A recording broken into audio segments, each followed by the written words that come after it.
ನಮಸ್ಕಾರ ಸ್ನೇಹಿತರೆ. ರವಿಚಂದ್ರನ್ ಅವರ ತಂದೆ ವೀರಸ್ವಾಮಿ ಅವರ ಬಗ್ಗೆ ಕಡಿಮೆ ಜನರಿಗೆ ತಿಳಿದಿರುವ ಅಪರೂಪದ ವಿಷಯಗಳನ್ನ ಇಲ್ಲಿ ಹೇಳುತ್ತಿದ್ದೇವೆ. ವೀರಸ್ವಾಮಿ 17 ಕನ್ನಡ ಮತ್ತು 1 ಹಿಂದಿ ಚಿತ್ರಗಳನ್ನ ನಿರ್ಮಿಸಿದ್ದರು. ಅವರಿಗೆ 14 ಮಕ್ಕಳಿದ್ದರು ಎಂಬುದು ರವಿಚಂದ್ರನ್ ಅವರು ಬಹಿರಂಗಪಡಿಸಿದ ಆಶ್ಚರ್ಯಕರ ಸಂಗತಿ. ರವಿಚಂದ್ರನ್ ಅವರು ಕನ್ನಡದ ಖ್ಯಾತ ನಟ ಹಾಗೂ ನಿರ್ಮಾಪಕರು. ಅವರು ಹಲವು ಪ್ರಯೋಗಾತ್ಮಕ ಚಿತ್ರಗಳನ್ನ ನೀಡಿದ್ದಾರೆ. ಅವರ ಖ್ಯಾತಿ ಸದ್ಯಕ್ಕೆ ಕಡಿಮೆ ಆಗುವಂತದ್ದಲ್ಲ. ರವಿಚಂದ್ರನ್ ತಂದೆಯ ಬಗ್ಗೆ ಬಹುತೇಕರಿಗೆ ಗೊತ್ತಿದೆ. ಅವರೇ ಎನ್ ವೀರಸ್ವಾಮಿ. ಇವರು ಕನ್ನಡದ ಖ್ಯಾತ ನಿರ್ಮಾಪಕರೂ ಆಗಿದ್ದರು.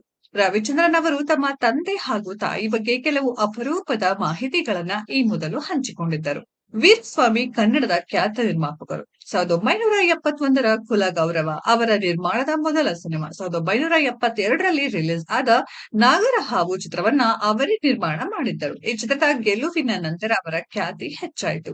ನಾನಿನ್ನ ಮರೆಯಲಾರೆ, ಪ್ರೇಮಲೋಕ ರೀತಿಯ ಚಿತ್ರಗಳನ್ನ ವೀರಸ್ವಾಮಿ ನಿರ್ಮಾಣ ಮಾಡಿದ್ದರು. ಒಟ್ಟು 17 ಕನ್ನಡ ಹಾಗೂ 1 ಹಿಂದಿ ಚಿತ್ರವನ್ನ ಅವರು ನಿರ್ಮಾಣ ಮಾಡಿದ್ದರು. ವೀರಸ್ವಾಮಿ ಅವರಿಗೆ ಒಟ್ಟು 14 ಮಕ್ಕಳಿದ್ದರು. ಈ ಪೈಕಿ ಬದುಕಿದ್ದು ಕೇವಲ 5 ಮಂದಿ ಮಾತ್ರ. ಈ ವಿಚಾರವನ್ನ ರವಿಚಂದ್ರನ್ ಅವರು ಹೇಳಿಕೊಂಡಿದ್ದರು. ನನ್ನ ತಂದೆಗೆ ಒಟ್ಟು 14 ಮಕ್ಕಳು. ಆ ಪೈಕಿ ಉಳಿದುಕೊಂಡಿದ್ದು 5. ನನ್ನ ಅಕ್ಕ ಹುಟ್ಟಿದ ಮೇಲೆ ನನ್ನ ತಾಯಿ ಪ್ರೆಗ್ನೆಂಟ್ ಆದ್ರು.